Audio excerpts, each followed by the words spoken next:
को कैंसिल भी कर दिया गया। वहीं दूसरी तरफ अभ्यर्थियों में काफी ज्यादा आक्रोश देखने को मिल रहा है। बिहार सरकार से अभ्यर्थी मुआवजे की मांग कर रहे हैं। छात्र नेता दिलीप कुमार ने तो यहां तक कह दिया है कि इन अभ्यर्थियों को मुआवजा बिहार सरकार अब दे। एक तरफ जहां बीपीएससी एग्जाम कैंसिल करने के बाद अभ्यर्थी सरकार से मुआवजे की मांग कर रहे हैं, तो वहीं दूसरी तरफ बिहार लोक सेवा आयोग ने 5 अप्रैल को होने वाली माध्यमिक और उच्च माध्यमिक विद्यालयों के तीसरे चरण की शिक्षक भर्ती परीक्षा स्थगित कर दी है। आयोग ने परीक्षा केंद्रों का चयन भी कर लिया था। हालांकि परीक्षा की आधिकारिक तिथि जारी नहीं की गई है, मगर जिलों में डीएम के असर से परीक्षा की आंतरिक तैयारी चल रही है। पेपर लीक की घटना के बाद आयोग ने परीक्षा की तैयारी रोक कर दी है। अब रद्द हो गई परीक्षा के साथ माध्यमिक और उच्च माध्यमिक की परीक्षाओं की तिथियां जारी की जाएगी। वहीं आगे की परीक्षा कब होगी, इसकी कभी किसी को जानकारी नहीं है।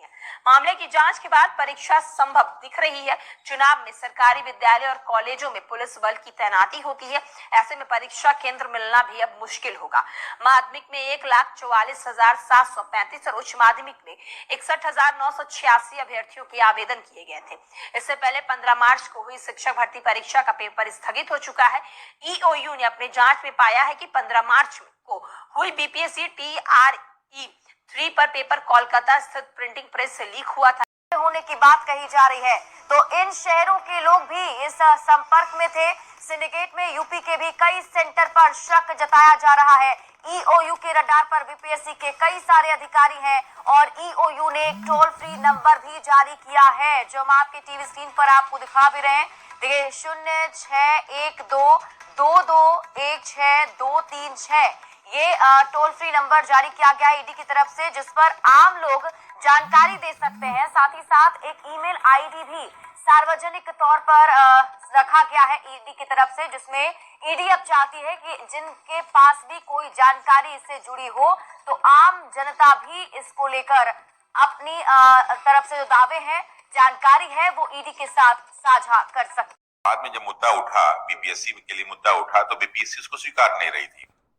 तो नॉर्मली ऐसे में क्या होता है कि जब कोई संस्था स्वीकार न करे तो फिर उसकी चेकिंग शुरू होती है, लेकिन इसमें चेकिंग पहले ही हो गई। अगर खुदा ना खास्ता ये चेकिंग पहले नहीं होती तो बीपीएससी ये मानने को तैयार ही नहीं होती कि पेपर आउट हुआ है।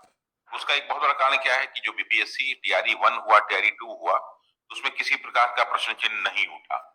न उठने का मतलब ऐसा नहीं कि चोरी नहीं हुआ होगा, हो सकता है चोरी हुआ हो, लेकिन अभी जो जांच चल रही है, जिस प्रकार ईओयू बहुत ही एक्टिव है और जिस प्रकार बीपीएससी के बहुत सारे अधिकारियों कर्मचारियों के नामों के आने की संभावना है, उससे मुझे लगता है कि बीपीएससी TRE-1 और TRE-2 पे भी प्रश्न चिन्ह उठ सकता है। सर मतलब जैसे इन लोग का जांच हुआ, ये लोग कुछ बताते हैं, क्योंकि ये मामला इसलिए इतना तूल पकड़ लिया है क्योंकि जो प्रश्न बन जाता है तो उसमें एक बार कोडिंग होता है। अगर बार कोडिंग लग गया तो उससे मालूम चल जाता है कि इस विद्यालय से ही आउट हुआ है, तो उस विद्यालय तक का जांच होता है। या मालूम चल जाए कि यहाँ से आउट हुआ तो उस जिला भर का सेंटर रद्द किया जाता या उस जिला का जांच होता है। लेकिन यहाँ जो हुआ इसमें बार कोड लगने से पहले ही हो गया। सर देखिए, दरअसल क्या होता है ना कि जैसे अभी हम लोग कुछ दिन पहले गए थे बीपीएससी में, कार्यक्रम के दौरान हम लोग को बुलाया गया था, तो गए थे, तो वहां बातचीत हो रही थी।